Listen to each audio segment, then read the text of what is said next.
ஏம்மா, வீட்ல இருக்க வேலையை முடிக்க எம்மா நேரம் ஆகுது. பாத்திரத்தை கழுவி வீட்டை தூத்து சமைக்க இதுவே ஒரு பொழுதே ஆயிட்டு. இதுல எங்கம்மா சும்மா இருக்கிறது? நீ சும்மா இருக்க, பகல்ல உறங்க வேண்டியதானேன்னு சொல்றாங்க. ராத்திரிலாம் உறக்க வர மாட்டேங்குது, பகல்ல வேலை சரியா இருக்கு.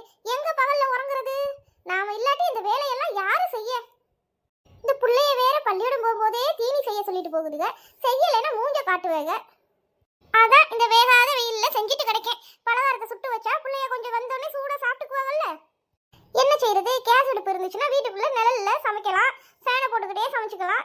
வேகாத வெயில்ல இந்த வெளியில உட்காந்து விறகடுப்புல ஊதி ஊதி சமைக்க வேண்டியதா இருக்கு.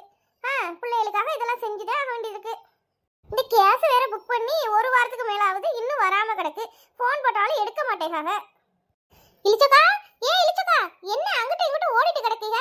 காலையில என்னாச்சு? ஏன் இரு புஷ்பா வாரேன். என்னாச்சு? காலையிலேயே பரபரப்பா அங்கிட்டு இங்கிட்டு ஓடிட்டு கிடக்காக. ஏட்டி, வீட்ல கேஸ் தீர்ந்து போச்சுட்டி. அதை எவ வீட்லயாவது புக் பண்ணி வாங்கலாம்னு வந்தேன். பிறகு 2 நாள் கழிச்சு நமக்கு வரும்போது கொடுக்கலாம் பாத்தியா? அதுக்கு அழைச்சிட்டு இருக்கேன். கேட்டா ஒரு வீட்ல கூட இல்லைங்க அவட்டி. உன் வீட்ல இருக்காட்டி? எனக்கு முடிஞ்சு 2 நாள் ஆயிட்டு. ஃபோன் பண்ணா எடுக்க கூட மாட்டேங்காட்டி. இந்த புக் பண்ணி புக்கு கூட ஆக மாட்டேங்குது. அப்ப உங்களுக்கு முடிஞ்சிட்டாக்கா? ஆமாட்டி, காலையில பிள்ளைகளுக்கு அவசர அவசரமா சோறு பொங்கிட்டு இருக்கேன். சிலிண்டர் காலி ஆயிட்டுடி.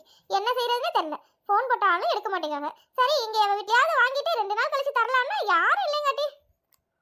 ஆமாக்கா, நானும் கேட்டு பார்த்துட்டு தான் விட்டாச்சு. அதான் இந்த விறகடுப்பு போட்டு எரிச்சிட்டு கிடைக்கேன். என்ன செய்ய? இந்த பிள்ளைங்க வேற தீனி கேட்காளுங்க. சாயங்காலம் வந்து செஞ்சு வைக்கிறேன்னா மூஞ்ச மூக்கையும் காட்டுவாளுங்க. அதான் இந்த வேகாத வெயில்ல உட்காந்து அவிச்சிட்டு கிடைக்கேன். இந்த விறகடுப்பு இருக்கிறது ஒரு சந்தோஷம் தாண்டி. டக்குன்னு பத்த வச்சு ஆக்கிடலாம். இந்த விறகு எத்தனை நாளைக்கு எங்கெல்லாம் போய் பிறக்கிறது? விறகு காலியாச்சுன்னா நம்ம என்னடி செய்யறது? அந்த காலத்துலலாம் விறகடுப்புல தான் ஆக்குனாங்க, இல்லைங்கள? ஆனாலும் இந்த கேஸ் சிலிண்டர் வந்தப்புறம் நோகாம நிழல்ல இருந்து சமைச்சு பழகிட்டோமா, அதான் கொஞ்சம் கஷ்டமா இருக்கு. விறகடுப்புல செய்ய ஒரு மாடியா இருக்குடி. என்ன ஆச்சுன்னே தெரியலடி. இப்படி கேஸ் சிலிண்டர் வராம கிடக்கு, வெயில்ல கடந்து ஆக்க முடியலடி.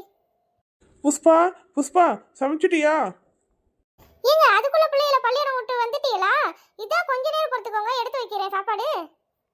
இன்னுமா சாப்பாடு எடுத்து வைக்கல? எவ்வளோ நேரம் ஆயிட்டு? எனக்கு வேலைக்கு நேரமாச்சுட்டு.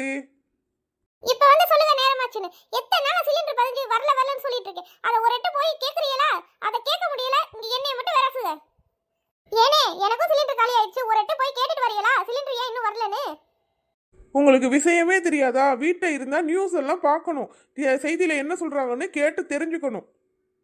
ஈரான் இஸ்ரேலுக்கு சண்டை நடக்கிறதுனால சிலிண்டர் எல்லாம் வராது, தட்டுப்பாடாக இருக்குன்னு செய்தியில் சொல்கிறாங்க. அதை நீங்கள் முன்னாடியே கேட்டு தெரிஞ்சுக்கிறது இல்லையா? இன்னும் பலசரக்கெல்லாம் கூட கிடைக்காதுன்னு சொல்கிறாங்க. தேவையான பொருளை வாங்கி வச்சுக்க சொல்கிறாங்க.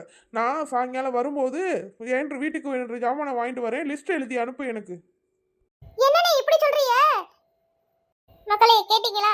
எந்த அளவுக்கு சிக்கனமா கேஸை யூஸ் பண்ண முடியுமோ அந்த அளவுக்கு சிக்கனமா யூஸ் பண்ணுங்க. தேவைக்கு மட்டும் அடுப்பு பற்ற வச்சு யூஸ் பண்ணுங்க. தேவையில்லாத வேலைகள் செய்யாதீங்க. ரொம்ப கவனமா யூஸ் பண்ணுங்க.